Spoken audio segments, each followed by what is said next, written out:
ఇక గుంటూరు జిల్లా కారంపూడి మండలంలోని గాదేవారిపల్లి గ్రామంలో జియో సెల్ టవర్ రేడియేషన్ ప్రభావం వల్ల గ్రామ ప్రజలు రోగాల బారిన పడుతున్నారు.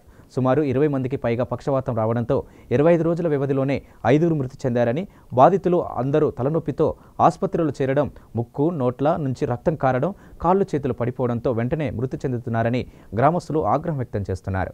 తమ గ్రామంలో జియో సెల్ టవర్ని తొలగించాలని, లేకపోతే పచ్చని పల్లెటూరు శ్మశానంగా మారుతుందని స్థానిక కారంపూడి ఇన్ఛార్జి తహసీల్దార్ వేముల నాగరాజ్కి వినతి పత్రం అందజేశారు.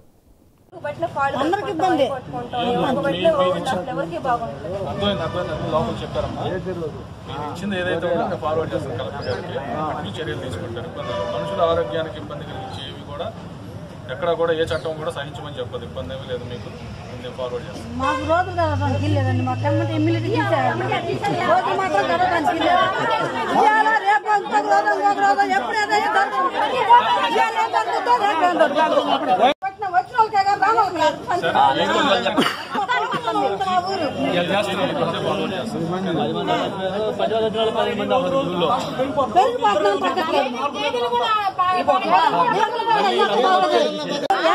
మా ఊర్లో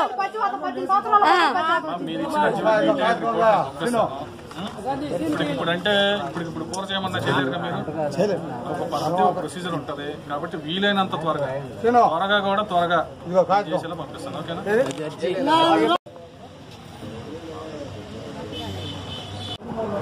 ఈ రోజున గాదేవారిపల్లి గ్రామానికి సంబంధించిన ప్రజలు కొంతమంది వాళ్ళ గ్రామంలో నూతనంగా నిర్మించిన జియో టవర్ వల్ల అనేక దుష్ప్రభావాలు జరిగి వాళ్ళ ఆరోగ్య కారణాలతో అనేక మంది ఇటీవల మరణించినట్లుగా, చాలామందికి పెరాలసిస్, గుండెకి సంబంధించిన వ్యాధులు వస్తున్నాయి.